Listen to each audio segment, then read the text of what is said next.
Today I'm talking about nomenclature. I'm going to go over some rules and give you some examples.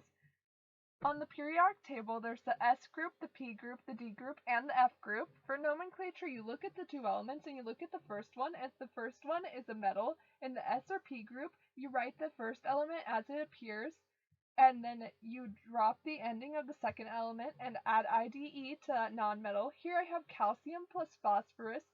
So on phosphorus, you drop the ending and you add IDE, and then you will have calcium phosphide. The second rule, if the first element is a metal in the D or F group, you will use Roman numerals to tell the charge of the metal. Here I have chromium and oxygen, so on oxygen you drop the ending and you add IDE still, and then you will represent the charge of chromium with chromium 4 with Roman numerals, and then oxide. Third rule, you look if the first element is a nonmetal, you will use Greek prefixes. Here I have carbon to oxygen, 2 is di, and 3 is tri as far as Greek prefixes go. So the answer would be dicarbon, trioxide.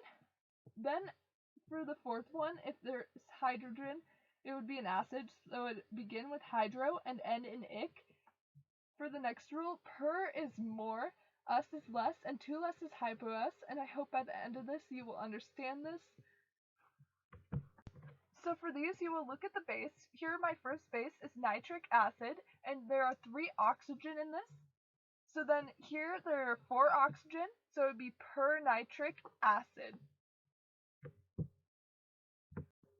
And then here there's 1 less oxygen than on the base, so it would be nitrous acid.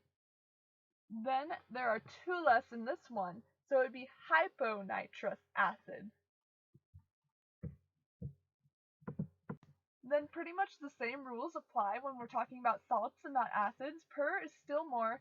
If you have 1 less, then you add ite to the end, and 2 less, it would be hypo at the beginning, and then you drop the ending of the second one and add ite as well.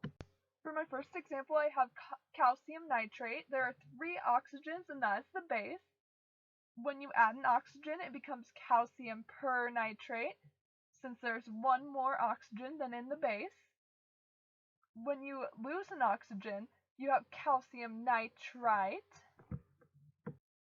And then when you have 2 less oxygen than the base, you will then have calcium hyponitrite.